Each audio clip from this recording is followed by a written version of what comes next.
my big caution with all real estate investing, out of state investing is no different than Burr or, Airbnb arbitrage or syndication. Anytime something becomes so white hot, it becomes the easy button. I think it can lead to a lot of risk. And I think all three of us will acknowledge that a lot of people look to out of state investing for one reason. And that one reason is cheap. That bothers me. Right? Because again, you can go broke with cheap. You guys don't know how many times I have heard, right? I live in the Silicon Valley.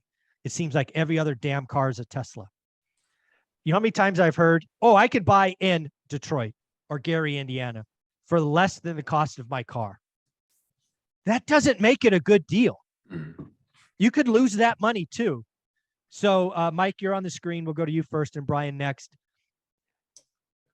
How do you go deeper? Because again, spreadsheets can create bad decisions. How do you know Gary, Indiana is going to be the place that you want to put? Like, what did you hear? Maybe it was the network. Maybe it was all of that. Maybe that's the answer for you.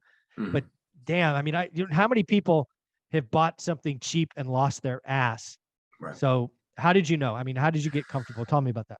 I was extremely resistant to investing in Gary, Indiana when I first heard about it, because anybody who can do a quick Google search can find out that it's 3 times the national poverty rate, that it's got 3 times the national crime rate, that it used to have a population of 200,000 people. And then thanks to deindustrialization with a NAFTA agreement in the 1970s, where we shipped all of our industrial jobs out of the country, it's got a population of 67,000. So how could you possibly invest in what's considered a failing city by nearly every single metric that there is? 1/3 of all houses in Gary are abandoned.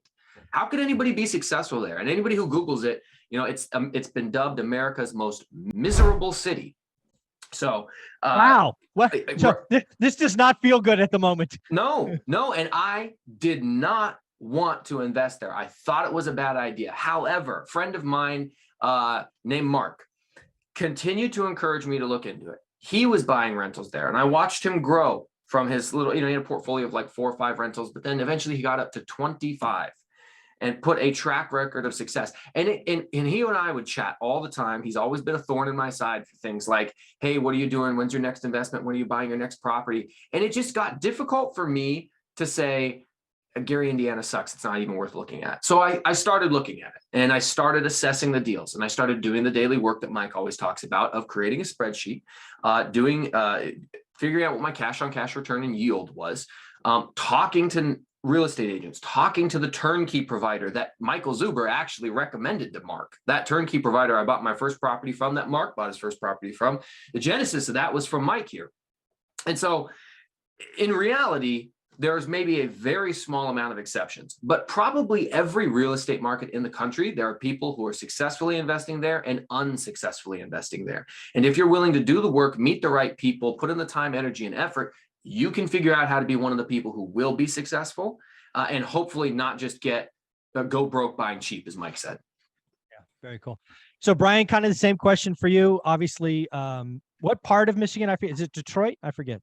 Yeah, I'm in Detroit, and I'm going to try not to get too pigeonholed just on Detroit because, again, we've got students in 4 countries that invest remotely all over the state, sight unseen, right? And I've got students all throughout the states that invest in places that they don't live. So I think that, kind of the approach has to be, there's 2 things that jump out really quickly to me. Number one, action brings clarity, right? You're never going to win in the classroom. To your point, the spreadsheet is not going to get you the W.